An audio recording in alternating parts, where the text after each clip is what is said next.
गर्ने जनतालाई ड्याङ ड्याङ गोली हालेर मार्ने चाहिँ माया नहुने भोगमारी चल्छ तपाईहरुको।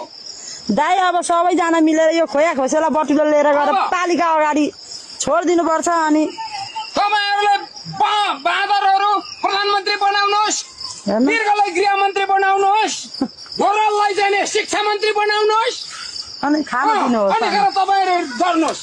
यदि नभए हामी यो गरिब जनताले लगाएको खेती तपाईहरुलाई यो रमित मजा कृषकले त खान पाइएन। तपाईहरुको कुनै दिन पख्नुहोस्।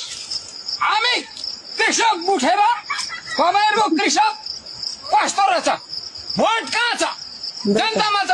नेपाल केले बनेको छ, सबै गाउँले बनेको छ। चुनाव जनता चुनाव अघि बाँदर नियन्त्रण गर्ने भनेको थियो नि। नियन्त्रण गर्छौ भन्ने केन्द्रमा गएर चाहिँ तपाईहरु कुर्सीमा बसेपछि बिर्सिहाल्ने, पदको बहाली गर्ने, उसले गरेन भन्ने, सिंहदरबार जलाइदिने, सर्वोच्च अदालत जलाइदिने जनताको न्यायालय। अब अनि तपाईहरु राज्य गर्ने, पुलिस खटाउनु पर्यो अब बाँदर मार्नु।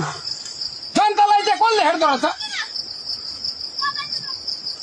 जनतालाई चाहिँ कसले हेर्दो रहेछ? ल कृषक जनताले नगरेको उत्पत्ति भएन भने कुन न्यायाधीशले चाहिँ दाल र भात मिठो खान्छ?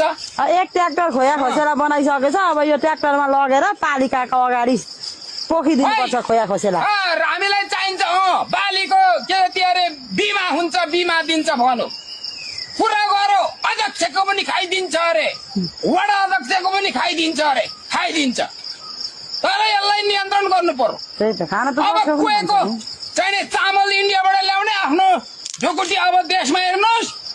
यदि मात्र यसरी नियन्त्रण भएन भने देशमा भोगमरी चल्छ। सबै बाली नाली बाँदरले खाएपछि के खान्छ हो? न्यायाधीशले पनि प्रधानमन्त्रीले पनि सुन खाएर त हुँदैन त। सुन खाएर हुन्छ, पैसा खाएर हुन्छ? प्रधानमन्त्रीको त पैसा होला, राष्ट्रपतिको पैसा होला, हामी जनताको कहाँबाट ल्याउने?